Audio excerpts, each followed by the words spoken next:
Bueno, ya vimos la parte de anatomía y fisiología. Vamos a ver electrocardiograma de 12 derivaciones. Así ya hoy vamos a ir cerrando ya con este tema. Vamos a ir tranquilos y despacio. Es muy importante que el enfermero, que la enfermería sepa. De hecho, nosotros hacemos los electrocardiogramas y sepa cómo se trabaja un electrocardiograma y qué dice cada electrocardiograma. Esto es como si nos mandan a imprimir un libro en inglés o en chino, ¿no? Y nosotros lo vamos a imprimir y van a salir las letras, pero no vamos a saber qué es lo que está pasando. Entonces, electrocardiografía crítica, ¿sí? Eh, lo que vamos a ver también son taquiarritmias y bradiarritmias más adelante, pero vamos a ver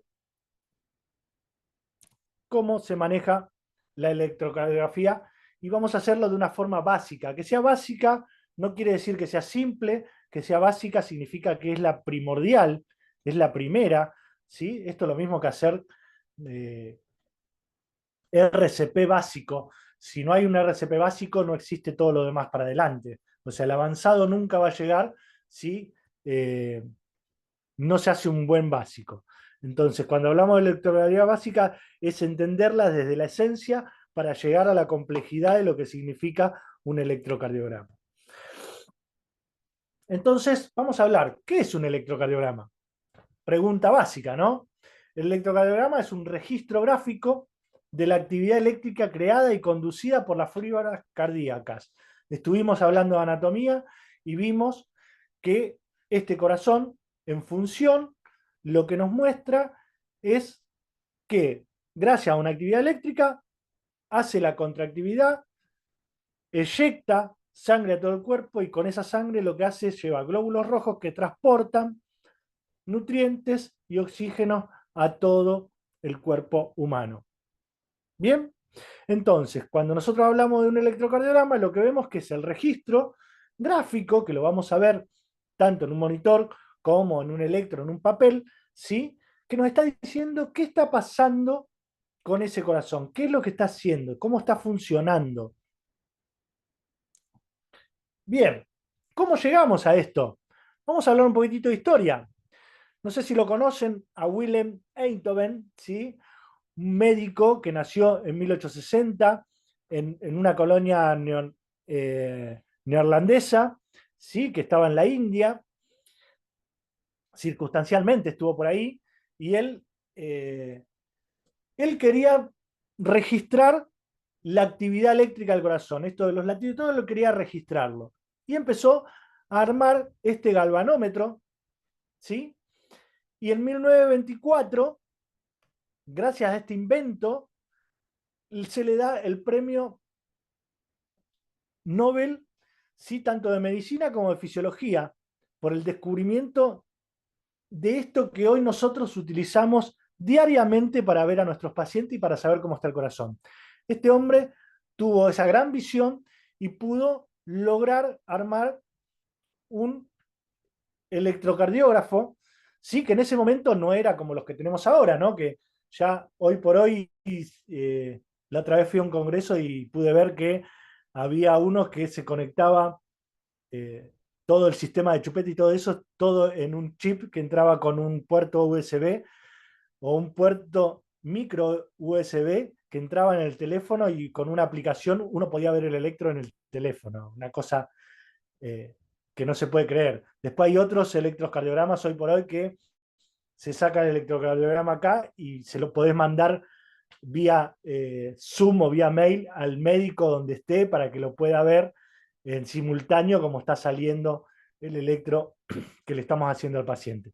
La tecnología bien usada nos da un montón de posibilidades y de acciones rápidas que nos ayudan un montón, ¿no? Pero ustedes tienen que entender que uno se basa en la historia y uno es lo que soy o tenemos los equipos que hoy tenemos de electrocardiografía gracias a que este señor en algún momento tuvo la visión de querer interpretar lo que estaba pasando dentro del corazón e inventar esta maquinita, ¿sí? Que como ustedes pueden ver no era tan chiquita, no era posible de transportarla muy, muy lejos, ¿sí? Y que este galvanómetro se manejaba no como nosotros tenemos pinzas y chupetes, sino que había que poner tanto manos o pies dentro de unos baldes con agua, ¿sí? No hacía falta poner los dos pies, sino que con uno solo era suficiente, o simplemente las dos manos. Él hacía todos los electrocardiogramas, los hacía de esta manera.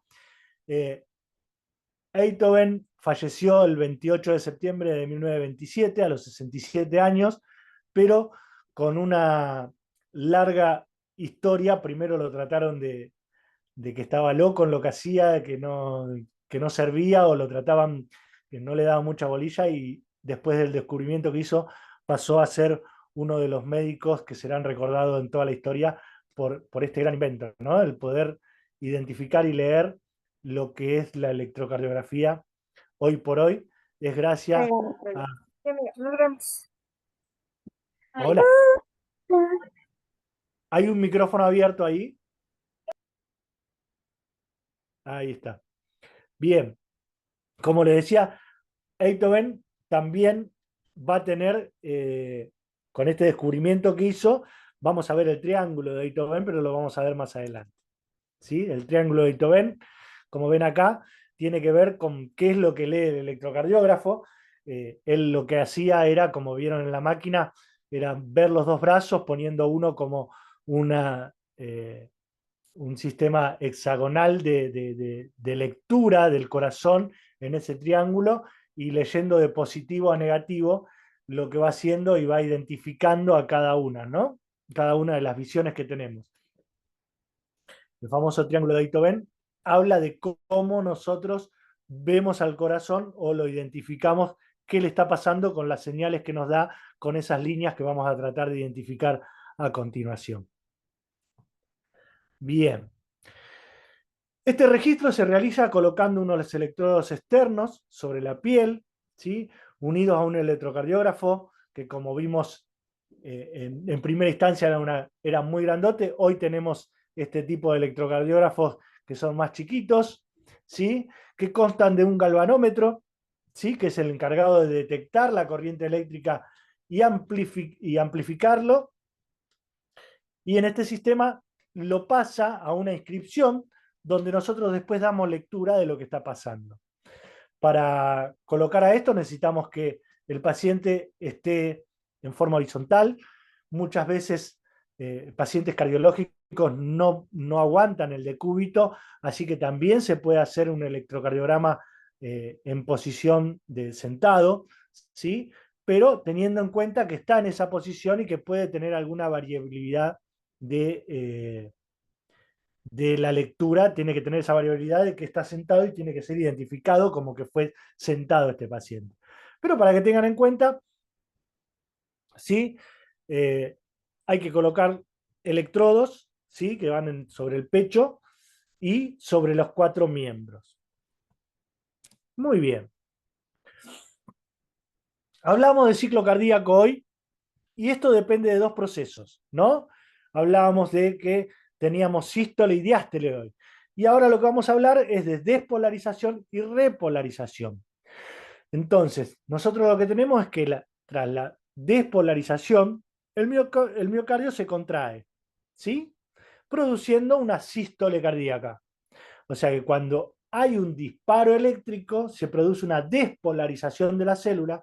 Esta despolarización lo que hace es que salga este impacto eléctrico, ¿sí? Haciendo que se contraiga el miocardio y produciendo la sístole cardíaca. Tras la repolarización, ¿sí? Es cuando se relaja este músculo que fue contraído, se relaja, se produce la diástole cardíaca. Durante ese proceso, los iones vuelven a cargarse, ¿sí?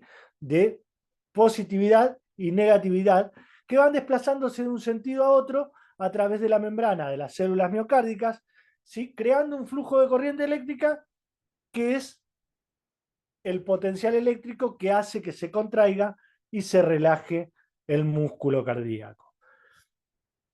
Como pueden ver, nosotros en este proceso, ¿sí? Que depende el ciclo cardíaco, en estos dos procesos, la despolarización y la repolarización es lo que se crea y se ve en la lectura del electrocardiograma. Entonces es muy importante que entendamos esto. Cuando hablamos de despolarización, es cuando se contrae el miocardio, ¿sí?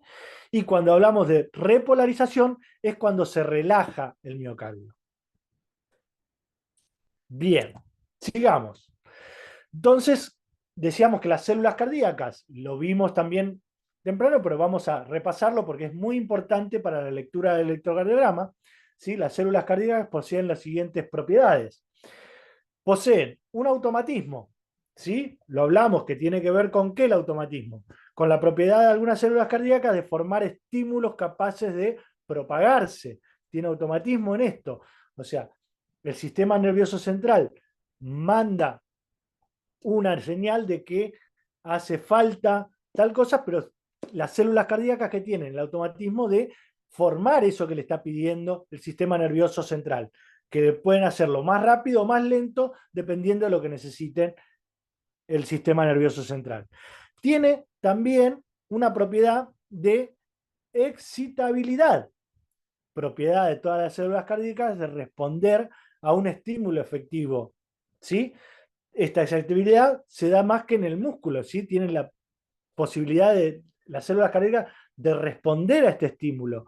Cuando sale del nódulo sinusal o del módulo AB, estas células lo que hacen es sentir ese estímulo y llevarlo y hacerlo efectivo. Y tiene, por supuesto, la conductividad, que es la capacidad de las células cardíacas de conducir los estímulos a las estructuras vecinas, o sea, llevarlas a todos estos sectores donde necesita contraer, como son los Has, ¿sí? O las Purkinje, donde van a contraer rápidamente y van a poder darle este efecto al músculo, al miocardio, de bomba para poder distribuir la sangre en todo el cuerpo. Toda esta parte eléctrica nosotros la leemos dentro de un electrocardiograma.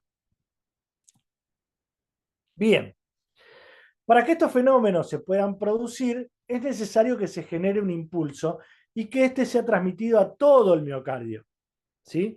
Entonces ahí hablamos de vuelta del sistema nervioso, ¿sí? Autónomo. Es el sistema simpático y el parasimpático.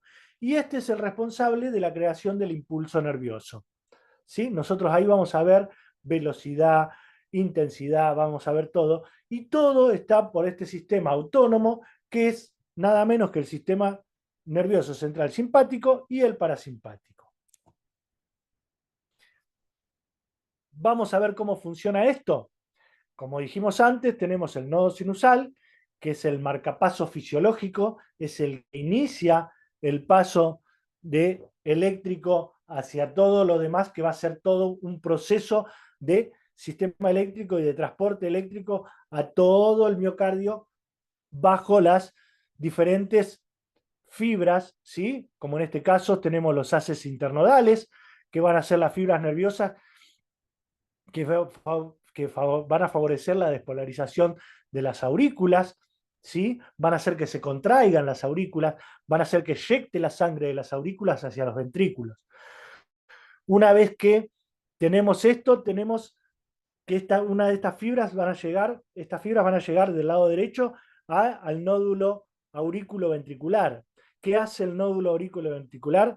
Retarda unas décimas de segundo el impulso por las células transicionales, o sea que va como a recargarse nuevamente porque va a tener que dar un impulso mayor, ¿sí? Y darle tiempo a estos ventrículos que se llenaron de sangre de las aurículas, que venía de las aurículas, a que haga ese esfuerzo, esa presión, ¿sí? Dándole este impulso eléctrico, que van a ser traspasados desde el nódulo AB, ¿sí? A los haz de His, a la rama izquierda y rama derecha, a las ramificaciones de Purkinje, ¿sí? Donde van a estar por la parte anterior y por la parte posterior del corazón, y van a transmitir el impulso a los ventrículos haciendo que se despolaricen, o sea que hagan la contracción más importante, que es la que lleva sangre a todo el cuerpo y a los pulmones. Sangre desde el lado izquierdo oxigenada para todas las células del cuerpo y sangre no oxigenada desde el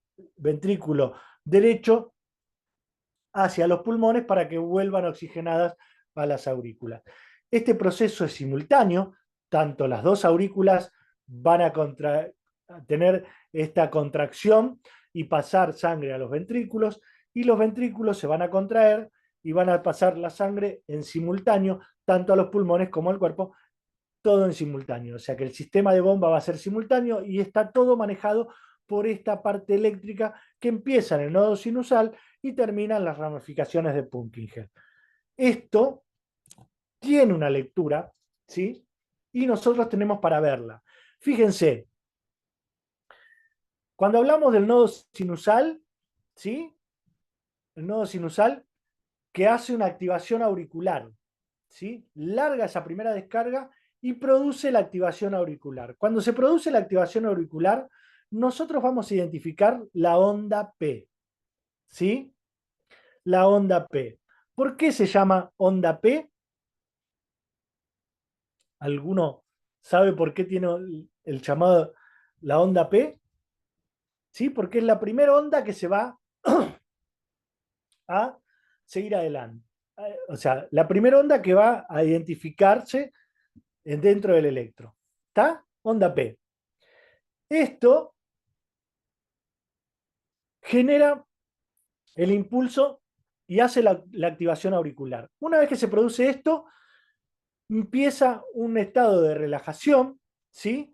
Mínima, cuando el nódulo AB va juntando esa energía y va haciendo ese retardo, va a producirse esto que se llama, o sea, la conducción del nódulo AB va a producirse el PR, ¿sí?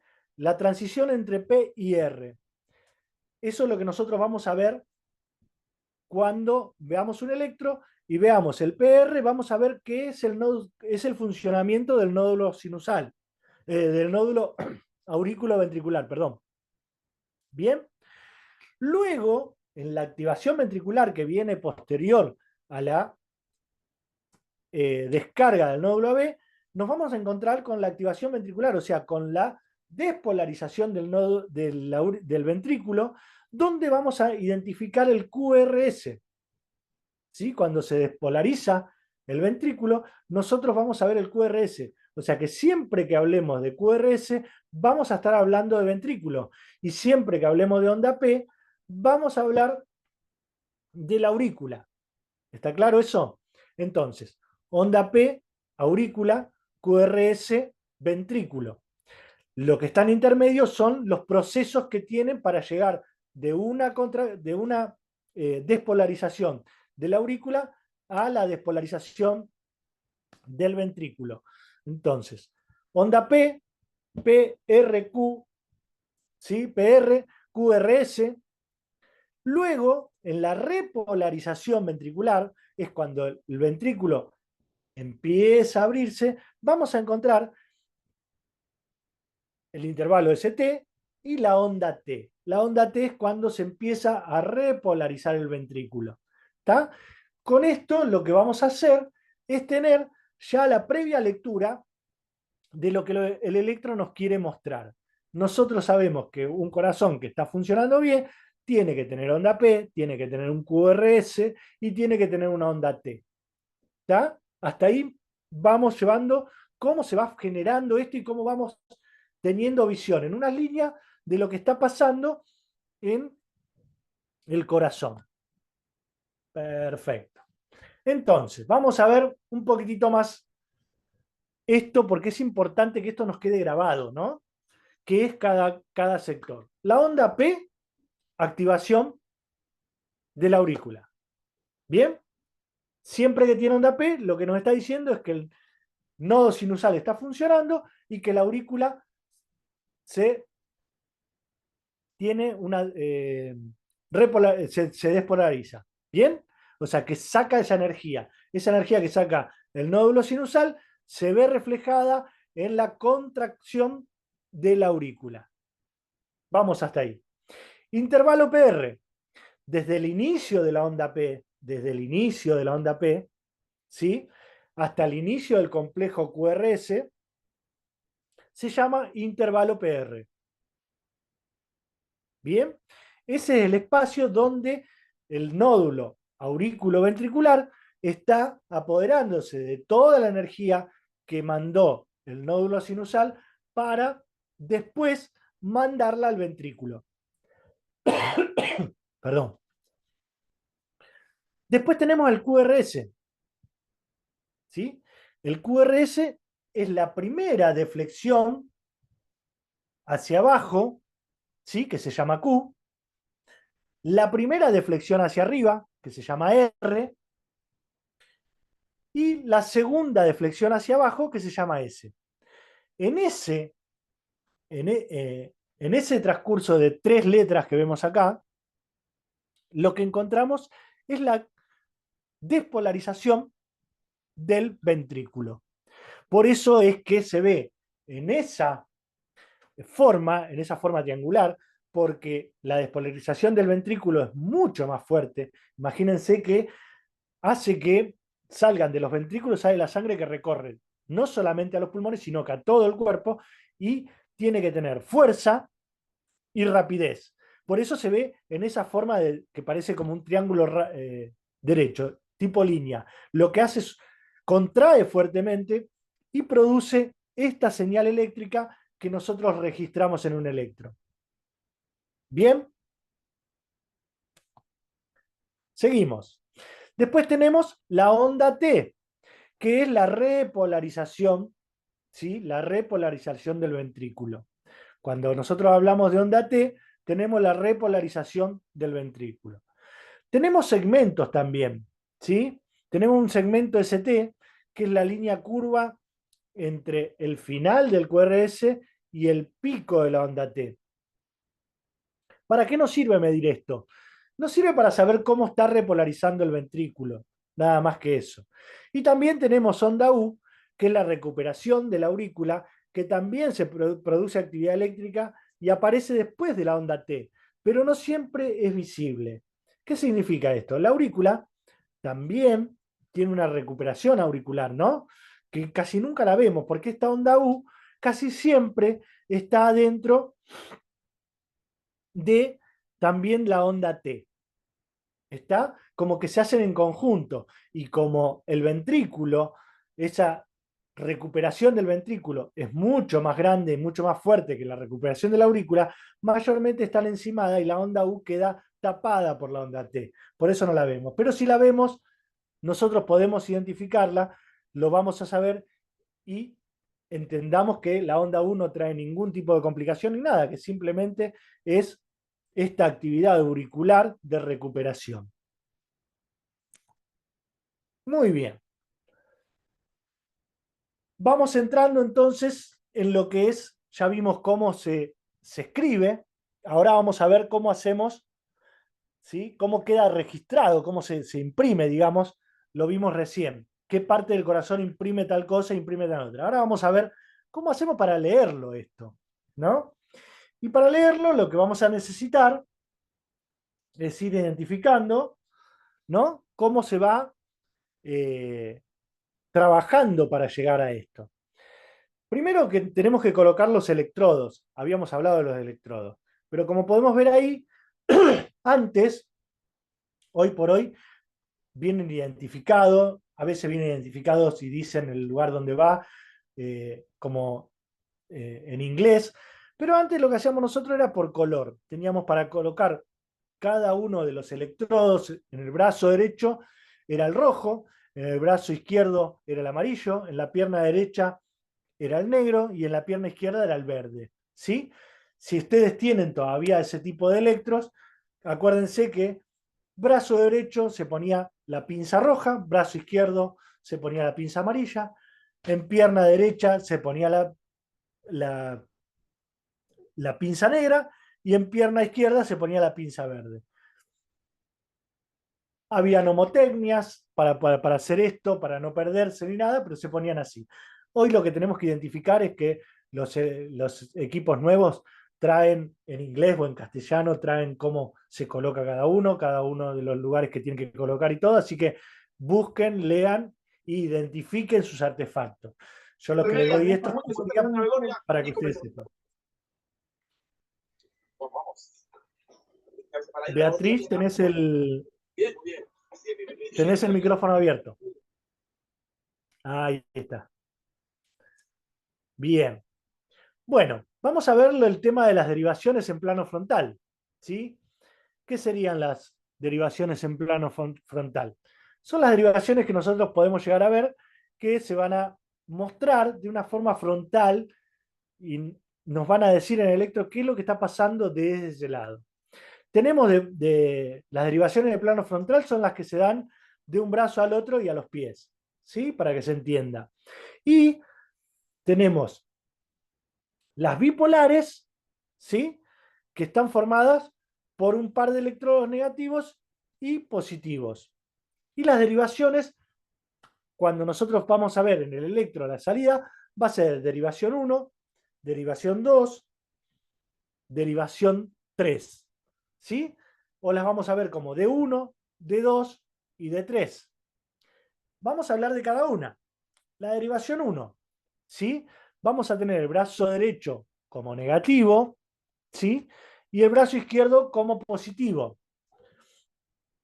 Bien, como dijimos antes, se tienen que formar entre positivos y negativos. Entonces, ¿qué nos va a dar esto? Que el brazo derecho para nosotros va a ser negativo y el brazo izquierdo positivo. En la derivación 2 también, pero en este caso va a ser el brazo derecho negativo y la pierna izquierda positivo. No te vamos a decir que con nuestra gaseosa vas a ser más creativo. ¿Tenemos un micrófono abierto por ahí? Ahí estamos, gracias. Bien. Entonces, como les venía diciendo, la derivación 1, brazo derecho negativo, brazo izquierdo positivo. Negra y piña, cool, menos cloro. Y si podemos apagar ese micrófono, porque si no, no podemos seguir el... Así todos. Ahí estamos, bien. Entonces seguimos. ¿Estás escuchando?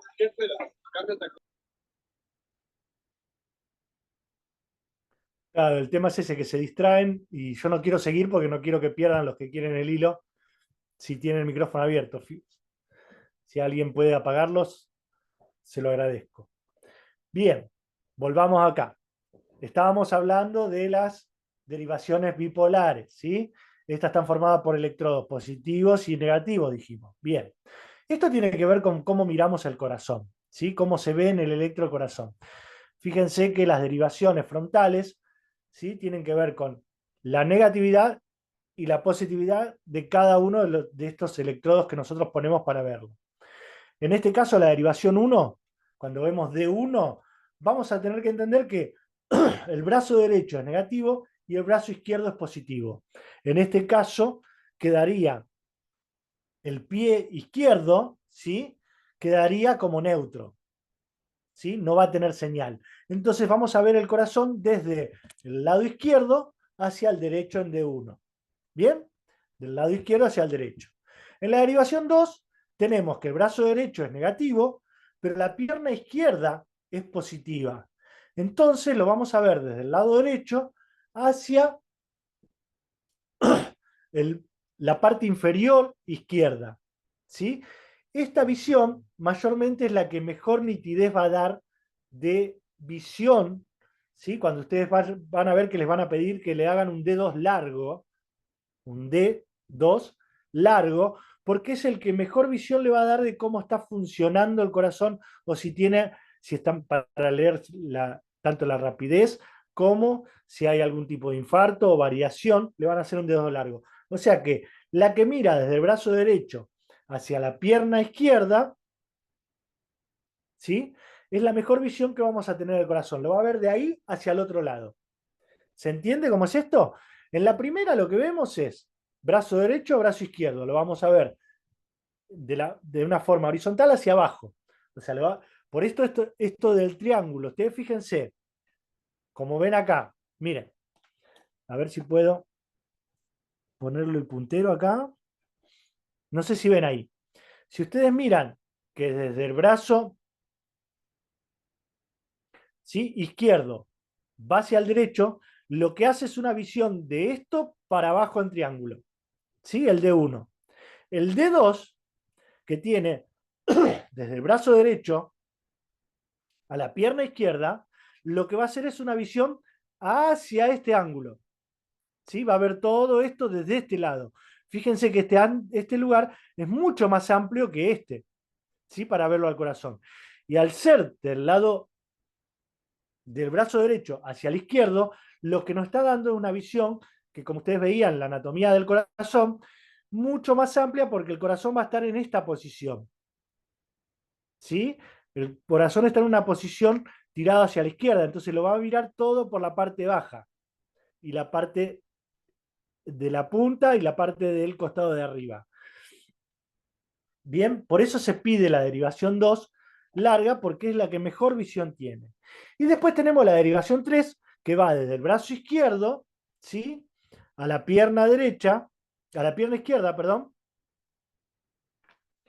que lo va a ver desde un lugar, desde acá, lo va a ver para arriba, ¿sí? Pero ¿qué pasa? Yo tengo la punta acá del corazón, entonces esa punta seguramente del ventrículo izquierdo y del ventrículo derecho, lo que va a hacer es me va a tapar todo hacia arriba. Por eso la mejor visión siempre va a ser de la derivación 2, que va a ser la que me va a dar mejor visión del corazón. Entonces, ¿se entiende cómo se ve? Derivación 1, de arriba hacia abajo, ¿sí? Como si fueran estos los ojos y mirara en función de la pierna izquierda. Si vemos función 2, ¿sí?, de acá, de la pierna derecha a la pierna izquierda, va a ver todo esto como si lo viera desde este lado para arriba. Y en la derivación 3 lo mira desde este lado, como si fueran esto la parte de los ojos, para este lado. Muy bien.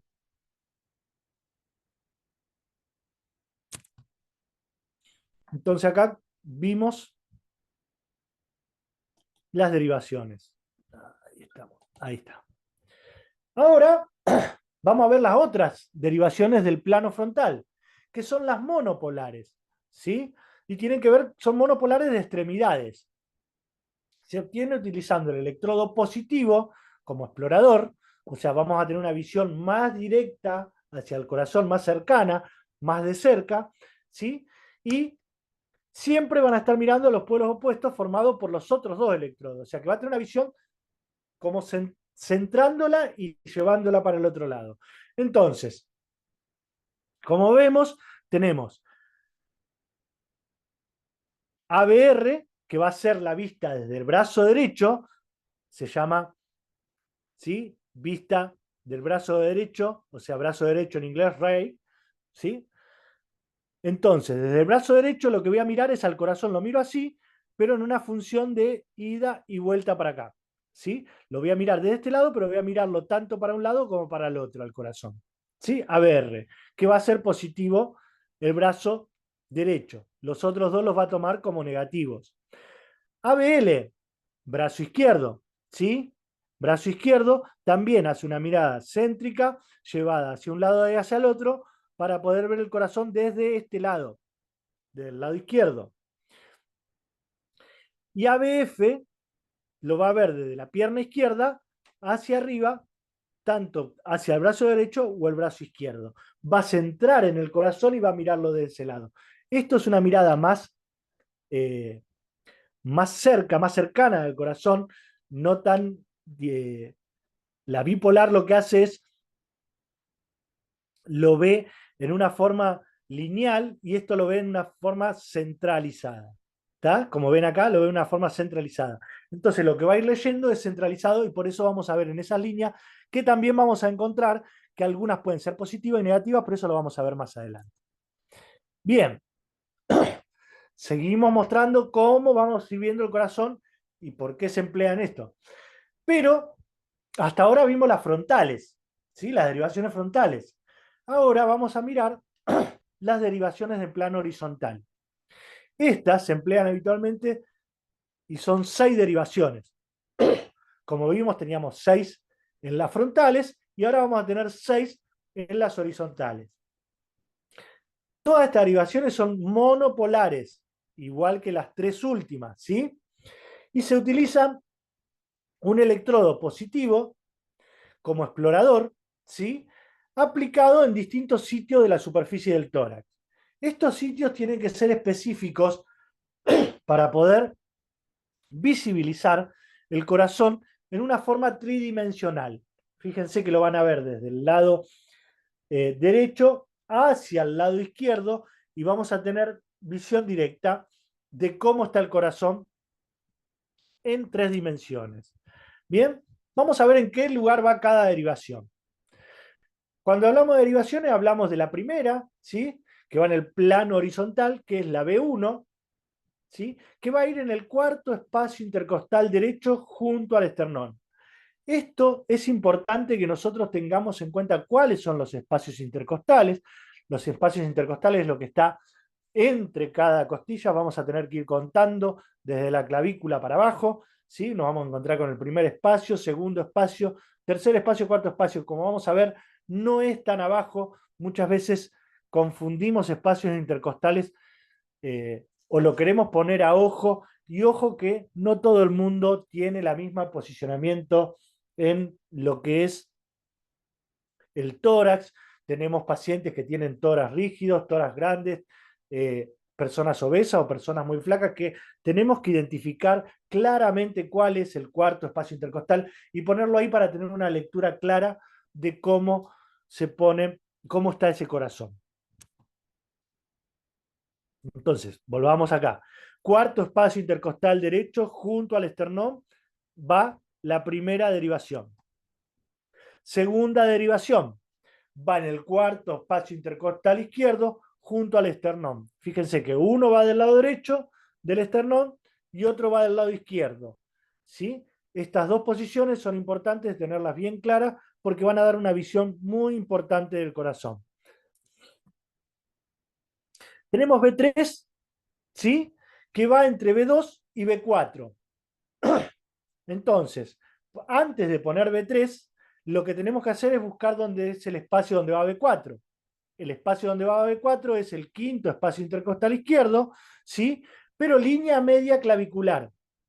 Entonces, ¿cuál es la línea media clavicular? Lo que tenemos que medir es desde el comienzo del esternón o de toda la medida de la clavícula a la mitad. Y vamos a encontrarnos que vamos a tener en el quinto espacio intercostal donde va B4. Entonces, B3 va a ir entre donde pusimos B2 y pusimos B4, en el espacio intermedio se va a poner B3. ¿Vamos hasta ahí? ¿Va claro esto? ¿Me van siguiendo? Sí, correcto, profesor. Muy bien.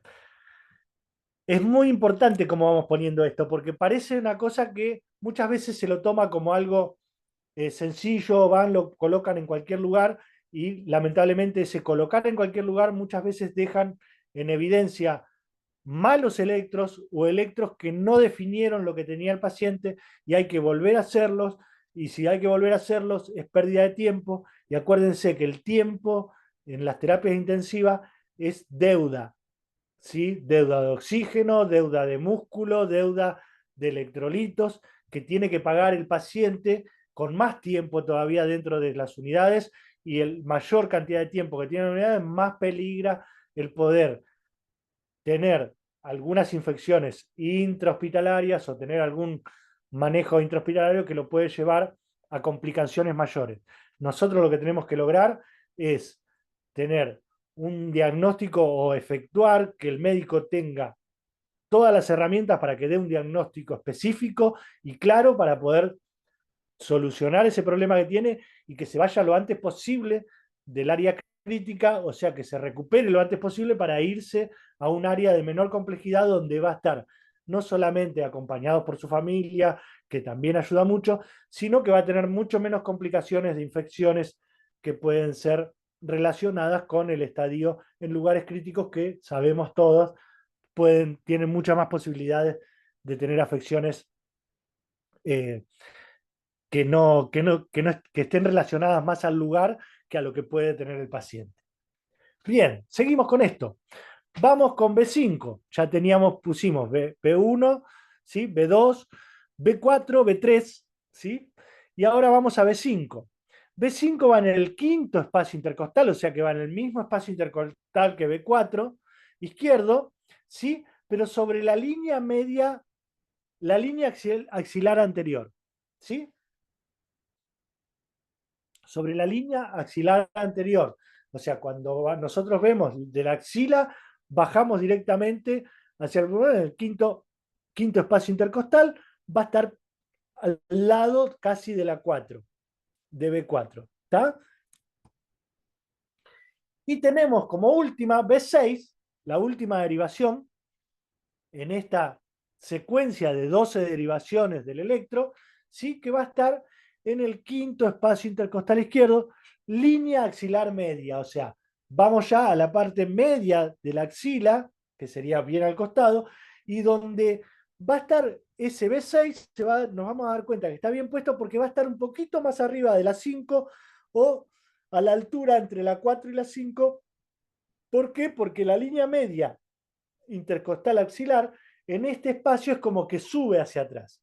Entonces, teniendo bien colocados todos estos electros, lo que vamos a hacer es empezar a hacer el desarrollo de la técnica para colocar esto. Vamos a pasar primero a la preparación del paciente, vamos a ir a lo previo, ¿no? Información clara de lo que la maniobra que le vamos a realizar. Muchos pacientes no entienden que hacerse un electro no tiene ningún tipo de dolor, ¿sí? Ni ni intervención invasiva. ¿Se entiende esto? Los pacientes tienen miedo a todo esto. Entonces, una información clara de lo que es la maniobra, que es un lector. Acá no estamos hablando, no va a ser ninguna descarga externa, es solamente un lector de lo que le está pasando al corazón en la parte eléctrica. Se le puede explicar de forma sencilla al paciente que se le va a hacer y eso va a relajar al paciente y nos va a dar también, porque entendamos que un paciente asustado, lo primero que hace que es producir una pequeña taquicardia, o sea, va a tener algunos latidos más por el miedo, ¿sí? Que produce más latidos, mayor frecuencia respiratoria. Todo eso lo podemos relajar dando una buena información de la maniobra que vamos a realizar. No solamente para hacer un electro, sino para hacer cualquier tipo de maniobra. La posición que tiene que estar el paciente tiene que ser de cúbito supino, tiene que estar acostado. Cuando nosotros tenemos que hacer algún electro a un paciente que no soporta el decúbito, ya de por sí es una señal de que está teniendo una afección cardíaca. Lo vamos a poner a 30 grados si lo resiste, y si no, lo vamos a sentar y le vamos a hacer el electro igual. Lo que sí tengamos en cuenta que es un electro que tiene que estar informado en la posición que se lo puso al paciente. Por supuesto, aconsejarle que se relaje es importante porque cuanto más relajado esté el paciente, no va a temblar, no va a transpirar, eso va a hacer que tenga una buena señal. Acuérdense que donde ponemos los electros, si está mojado o tiene interferencia o algo, van a salir mal, entonces necesitamos que esté relajado, que esté cómodo, ¿no? Y hay que hacer que tenga eso. Otra de las cosas importantes al preparar al paciente es respetar la intimidad. ¿Qué significa esto de respetar la intimidad? No es necesario sacarle corpiño o tener el pecho descubierto a la vista de todo el mundo. Cuando vamos a hacer un electro, que sea en un lugar que tenga la privacidad necesaria y, en el caso de hacer un electro a una dama, fijarnos que el corpiño no tenga nada metálico, ¿sí? Que no interfiera en eso, pero se puede hacer con el corpiño puesto, o sea que no hace falta. Fíjense que los espacios donde vamos a poner los electrodos no son las manos y los pies, donde vamos a poner los electrodos horizontales, lo que va a hacer está por arriba del corpiño y por abajo del corpiño, o sea que no hace falta, no vamos a estar sobre los senos trabajando con los electrodos. Entonces no hace falta sacarle corpiño y hacerle que tengan todo el pecho afuera. Y cuando vamos a hacer un electro, tratemos de que sea un lugar cerrado, donde no entre cualquiera, no hace falta que haya mucha gente y que estén acompañados de algún familiar si son menores, o si es una mujer y es un hombre el que lo va a hacer, que haya acompañantes para que no se lleve a ningún tipo de confusión ni problema. ¿Sí? Respetar la intimidad es eso. ¿Qué otras actividades podemos hacer extra para que la señal del electro esté bien? Si hay mucho pelo en el pecho de algún varón o algo, rasurar el tórax, ¿sí? Tratemos de pedirle permiso y si le vamos a hacer una rasurada, que sea completa o a elección del paciente. No hagamos esas rasuradas pequeñas que le quedan las marcas y después se lo tiene que rasurar el mismo paciente. Si le vamos a rasurar el pecho, le rasuramos el pecho y queda completo y queda bien, ¿sí? Siempre que sea necesario, si no, no es así. Frotar con alcohol las derivaciones periféricas, ¿sí? Tratemos de no poner alcohol en gel. El alcohol en gel mayormente lo que hace es dejar ese gel, el alcohol se evapora, pero queda los implementos que lo producen como gel quedan pegados y lo que van haciendo es una película sobre los electrodos, o sea que si vamos a usar alcohol en gel, límpienlos bien, lávenlos bien después posteriormente, para que quede para el próximo electro en condiciones óptimas. ¿Sí? Y en la colocación de los electrodos, muchas veces se puede poner un algodón con alcohol, tanto en los electrodos de la mano o donde van los frontales, ¿sí? Para que tengan mejor conexión con la piel y poder tener contacto de esto. Lo importante de todo esto es que hagamos la técnica que hagamos o cómo implementemos todo esto, la correcta colocación de los electrodos, ¿sí? Tienen que estar en el lugar exacto para poder hacer comparaciones pertinentes. En el caso de que no sea así, se podría falsear la información. Imagínense una persona que está teniendo un infarto y no sale el infarto, lo que podemos ocasionar. Y en una arritmia lo mismo, ¿sí? Se puede ocasionar diferente. O al revés, en alguien que no tenga nada, podemos estar identificando una falsa arritmia y va a ser medicado o va a ser tratado este paciente por algo que no tenía. Así que por eso es importante tener en cuenta de cómo vamos a poner los electrodos y cómo va a ser. Hasta acá creo que vamos hablando de todo lo que es el el SG de 12 derivaciones, ¿sí? Pero existe un mapping de esto, ¿sí? ¿Qué significa mapping? Significa que nosotros podemos hacer 12 derivaciones y agregarle otras 12 derivaciones más. ¿Cómo hacemos esto?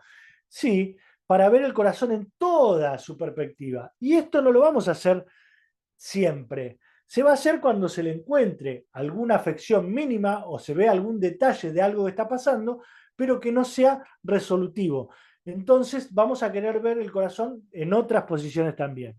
Entonces, existe la realización de ejes más complejos que el de 12 derivaciones que se llama mapping. Mapping del SG. ¿Sí? El objetivo de concretar con mayor exactitud la localización de la zona infartada.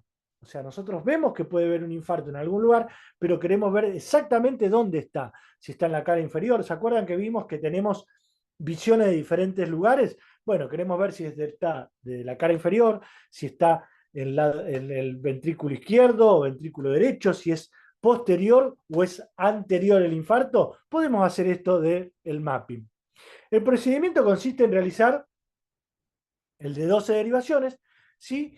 Y después podemos hacer precordiales altas o precordiales bajas. Esto es muy simple, ¿sí? Colocando, lo único vamos a cambiar colocando los 6 electrodos precordiales, ¿sí? 2 centímetros por encima del lugar habitual de donde los pusimos, o sea, vamos a ir 2 centímetros más arriba de donde colocamos el de 12 derivaciones. Las últimas 6 van a ir 2 centímetros más arriba, ¿sí? Y ahí vamos a tener las precordiales altas. Para tener las precordiales bajas, lo que vamos a ir es 2 centímetros por debajo. Ahora, cuando vamos a anotar o vamos a hacer el electro, lo que vamos a tener que identificar es que si estamos hablando de precordiales altas, cuando veamos B1, B2, B3, B4, B5 y B6, lo que le vamos a agregar es la letra A para las precordiales altas. Y si hacemos precordiales bajas, le vamos a poner la letra B, ¿sí? A cada una de las derivaciones posteriores. Es muy simple. La A de altas y la B de bajas. Pero ya para identificarlas que estamos haciendo una identificación del electro con precordiales diferentes. ¿Bien? Hasta ahí vamos bien. Esto es en las altas y bajas. Ahora vamos a las otras. Nosotros cuando vemos estas derivaciones las hacemos desde el lado izquierdo, ¿sí? Tenemos las precordiales del lado izquierdo. Entonces también podemos hacer precordiales del lado derecho, ¿sí? ¿Cómo se realizan las precordiales del lado derecho? Solo con los electrodos B3 y B4 los colocaremos en igual posición, pero en el emitor derecho. O sea, B4, sacamos B4 que está en el cuarto espacio intercostal y lo vamos a poner en el cuarto espacio intercostal, pero del lado derecho. Y B3 lo vamos a poner entre B1 y B2 y B4, que va a ser, B1 va a pasar a ser B2, ¿sí? Y lo vamos a poner ahí y vamos a hacer las derechas. ¿Está? Si queremos hacer un B5 y B6 también derecha, vamos a seguir la misma línea. Vamos a estar en B para B5, vamos a hacer la línea axilar, ¿sí? En el quinto espacio intercostal, pero derecho, y la línea media para el B6, la línea media axilar del lado derecho también. Bien, haciendo esto lo que vamos a tener son, vamos a leer B3, B4, B5 y B6 y le vamos a poner una D atrás, ¿sí? O una R, si quieren, para decir que va del lado derecho, el right. Nosotros le podemos poner la letra D de derecho. Nosotros hablamos en castellano, así que podemos poner la letra D. No hay problema. Bien. Después también tenemos las posteriores, ¿sí? Las precordiales posteriores. ¿Cómo se realiza esto? Colocando al paciente de cúbito lateral derecho, o sea, lo vamos a hacer girar hacia la derecha. Sin variar la posición de los miembros, utilizaremos solo los electrodos B1, B2 y B3, ¿sí? que van a quedar, vamos a utilizar, y los colocaremos en la espalda. Vamos a buscar, ¿sí? A continuación de B6, B6 ¿dónde estaba? En el quinto espacio intercostal, pero axilar, ¿sí? Lo que vamos a hacer es que en la misma posición que B4, B5 y B6, será en la espalda identificar en el gráfico como B7, B8 y B9, siempre siguiendo el quinto espacio intercostal, pero hacia la espalda buscando tanto la línea media axilar posterior, la línea media la línea axilar posterior y la línea clavicular posterior, ¿sí? En el quinto espacio. Bien, como ven, también se puede hacer derivaciones posteriores altas y bajas, haciendo lo mismo que hicimos con las anteriores, ¿sí? Vamos a seguir el procedimiento de 2 centímetros para arriba y 2 centímetros para abajo. Como pueden ver, podemos hacer una identificación del corazón en un electrocardiograma de toda la posición del corazón, viendo cada uno de los lugares y hasta pudiendo identificar en qué sector tenemos un infarto para poder trabajarlo en los pacientes. Después cuando veamos nosotros los pacientes vamos a ver qué podemos hacerlo. Para que vean cómo quedan localizados los electrodos, como ven en la primera tenemos la posición de, como ven acá, a ver si podemos, como ven acá, este es un electro normal que tenemos, ¿sí? Perdón, vamos para atrás, ahí está. En este es un electro donde tenemos B1, B2, colocamos B4 y ponemos B3 entre medio, ¿sí? Tenemos B5 y B6 en el quinto espacio intercostal. Como pueden ver, los electrodos que pusimos de conexión tenemos en brazo izquierdo, en brazo derecho, perdón, brazo izquierdo, pierna izquierda, pierna derecha. Se pusieron a otra altura porque está sentado este paciente. Entonces, como no se lo puede localizar de otra forma, se pone así. Si hacemos las derechas,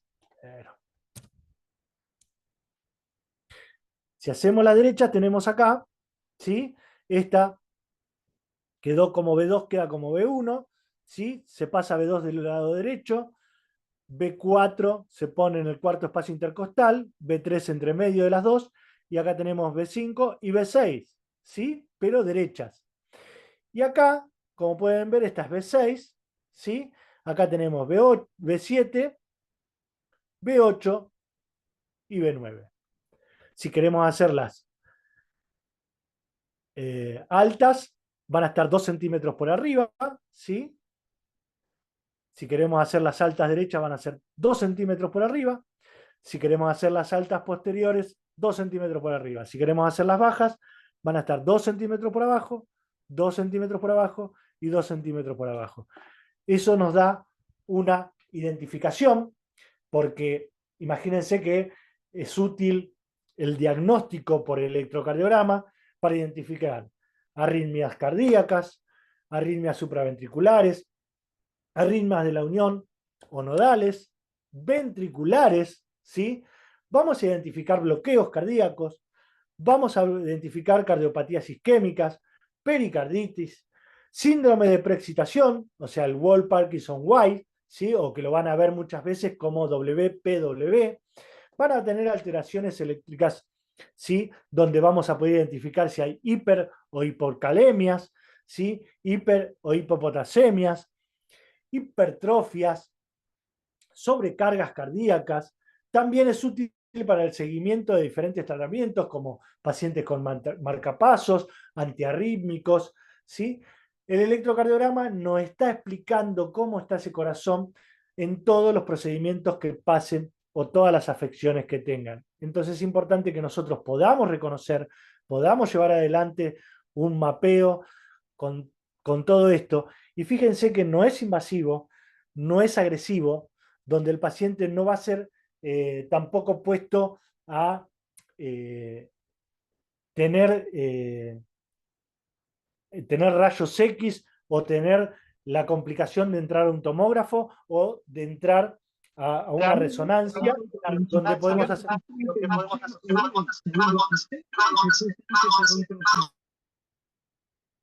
Ahí seguimos, donde no va a tener la implicancia de ser irradiado de ninguna forma. Si nosotros podemos leer bien acá, podemos hacer procedimientos rápidamente porque el electro no puede tardar más de 5 minutos, 3, 4 minutos en preparación y 2 minutos en que salga el papel. Y si nosotros podemos identificar, que es la que vamos a ver a partir de mañana, identificar qué es lo que estamos viendo ahí, tipo de arritmias, infartos o cualquier tipo de bloqueo, vamos a poder tratarlo rápidamente y seguramente le demos mejor vida o mejor sobrevida al paciente para llevarlo a un mejor fin en su manejo.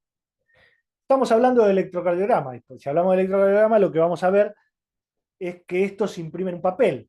Hoy por hoy muchas veces tenemos la posibilidad de que vaya una impresora y se imprima en una impresora común. Micrófonos, por favor. Ahí estamos. Muy bien. Característica de papel del electrocardiógrafo, es muy importante saber que es un sistema inscriptor, ¿sí? A una velocidad estándar de 25 milímetros por segundo. Esta velocidad estándar es necesaria para que nosotros podamos saber y calcular muchas veces la frecuencia, no solo la frecuencia, sino la regularidad, el tamaño del QRS, la onda P, la correlación de la onda P con el QRS, que eso nos va a ayudar para identificar lo que es una arritmia o saber si está funcionando bien, ¿sí? Esta velocidad es importante, saber que se da en 25 y que se puede ampliar para encontrar algo más a 50. Pero cuando nosotros tengamos que hacerlo, tenemos que entender que el electro estandarizado tiene que tener 25 milímetros por segundo.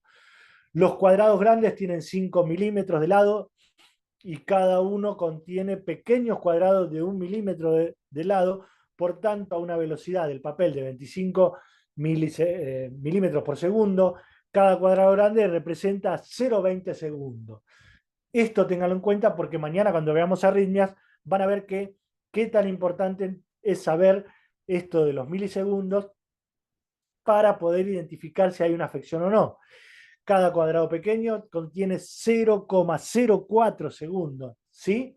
Y utilizando estas marcas se puede medir la duración de los sucesos en cada complejo del electrocardiógrafo. Vamos a ver un papel para que ustedes lo vayan identificando, ¿sí? En este caso, como pueden ver, un cuadrado grande tiene 5 milímetros, ¿sí? 0,2 segundos en la parte horizontal, siempre hablando de tiempo, ¿sí? Y cada uno de los cuadraditos tiene 0,04 segundos en lo horizontal. En lo vertical vamos a hablar de milivoltios, ¿sí? Vamos a hablar de intensidad. Y teniendo dos cuadraditos son 10 milímetros, ¿sí? Que equivale a 1 milivoltio. En lo vertical que vamos a ver la altura, que es lo que vemos aquí, ¿sí? Vamos a ver que cada dos cuadraditos de estos, ¿sí? Dos cuadraditos grandes, tenemos 10 milisegundos. Entonces acá estamos hablando de tener entre 11 milisegundos, 12 milisegundos, ¿sí? O hasta 15 milisegundos en el QRS. Podemos medirlos por función. Pero si lo medimos en tiempo, tenemos cada 5 cuadraditos, ¿sí? 1, 2, 3, 4, 5. Nosotros lo que tenemos son 0,2 segundos y lo que nos está diciendo es que tenemos una velocidad de tiempo, lo cual podemos medir cómo está la frecuencia o cuál es la distancia que nos va a dar hasta ahí. Bien. Cálculo de frecuencia. ¿Sí? ¿Cómo medimos la frecuencia en esto de la medición? Bueno, yo les dejo esto y seguramente ustedes lo podrán conseguir. Esto se ve, sale en internet, lo pueden imprimir o si van a algunos laboratorios tienen este tipo de reglas que se las pueden dar y están muy prácticas porque ustedes agarran el electro y automáticamente midiendo pueden saber la frecuencia, ¿sí? Dependiendo de cada QT o cada PR, lo que van a ver es la frecuencia que tiene de cada uno, ¿sí? Las medidas que pueden tener y la forma más sencilla y rápida de medir la frecuencia cardíaca es usando una regla de esta lectura de electrocardiogramas, pero no siempre las tenemos a mano, ni siempre está, pero con un electrocardiograma estaría bueno tener una de estas reglas, ¿sí? Donde colocamos la flecha sobre la onda R de un ciclo cardíaco y las frecuencias cardíacas midiendo de R en R la vamos a poder medir siempre que la velocidad sea de 25 milisegundos, ¿sí? Y si es de 50 vamos a tener el otro lado de la regla que nos va a dar a esto. Como ven, trae todas las mediciones y todo, la regla la verdad que es muy práctica. Si la pueden imprimir y tenerla, calculen por los centímetros y todo cómo va, y la imprimen y la pueden utilizar. Y si no, algún laboratorio que vaya ahí que venda antiarrítmico seguramente va a tener esta regla. El cálculo de la frecuencia cardíaca mediante regla de lectura, si el ritmo es irregular, tiene también para medirse ahí, se va a buscar de un borde contrario de la regla, va a haber 15 segundos, pero esto lo vamos a ver mañana seguramente cuando veamos la parte de arritmia, pero para que sepan bien que tiene 15 centímetros y equivalen a 6 segundos, y esto, si lo contamos en ciclos cardíacos que aparecen en 15 segundos y multiplicamos por 10, da la frecuencia cardíaca, ¿sí? Que puede tener. Como ven, este es uno de los laboratorios que lo tienen, así que si ustedes trabajan, no sé si allá trabajan con Procolactam LAM, que es el laboratorio, si lo tienen, pídanle que le dé la regla es esta, de un lado mide frecuencia y si se hace regular lo mide del otro, que es el que tiene 15, ¿sí? Y pueden trabajar sobre eso. Bien, otra forma de calcular la frecuencia, a mí me interesan más estas que son las que nosotros hacemos siempre, ¿no? Cuando la frecuencia es irregular, se calcula el número de QRS en la tira del ritmo, ¿sí? Y se multiplica por 6, ya que en 0,10 segundos, ¿sí? 0,10 segundos, nosotros vamos a ver cuántos QRS hay. La cantidad de QRS se multiplica por 10, perdón, en 0,10 segundos, ¿sí? Se multiplica por 6 y esto le va a dar la frecuencia. O sea que en un minuto, nosotros podemos calcular un minuto, lo que vamos a hacer es multiplicar la cantidad de QRS que hay ahí y en este caso nos daría, si lo multiplicamos a 0, hay 0,10 por 6 QRS que hay, lo que me va a dar es 60 segundos y eso le va a dar un minuto. Calculamos la frecuencia. Entonces, en un ritmo normal, ¿sí? Lo que vamos a utilizar es el término para describir los latidos normal del corazón, ¿sí? Se caracteriza ¿por qué? Por una frecuencia entre 60 y 100 latidos por minuto. Cada complejo QRS está precedido por una onda P, fíjense que lo tienen ahí arriba, y cada onda P debe estar seguida por un QRS. Bien, si hablamos de un ritmo sinusal, lo que nos vamos a encontrar es que tenemos una onda P, como pueden ver acá. A ver si la vemos acá. Esperen que acá nos fuimos para adelante. Acá. ¿Sí? Tenemos una onda P, QRS angosto, ¿sí? Onda T, frecuencia medida por cuadraditos. Bien. Mañana vamos a hablar muy bien de la frecuencia y todo para ver el tema de las arritmias. Pero hoy lo que me interesa es que ustedes puedan identificar un electro, que sepan que esto significa velocidad, esto para arriba amplitud, que tenemos características de ritmos normales, mañana lo vamos a volver a repetir, que está entre 60 y 100, y todo lo que esté afuera del texto de 60 y 100 va a ser irregular, y vamos a trabajar sobre el reconocimiento de las arritmias. También vamos a hablar mañana sobre el infarto de miocardio. Son desviaciones del segmento, ¿sí?, que podemos ver en un electro normal, como les decía antes. Van a haber ondas P, QRS, ondas T, ¿sí?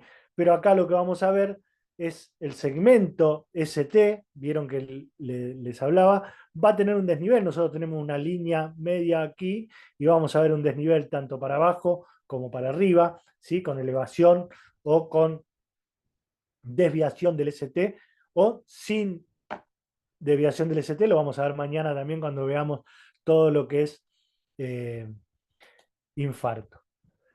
Bien,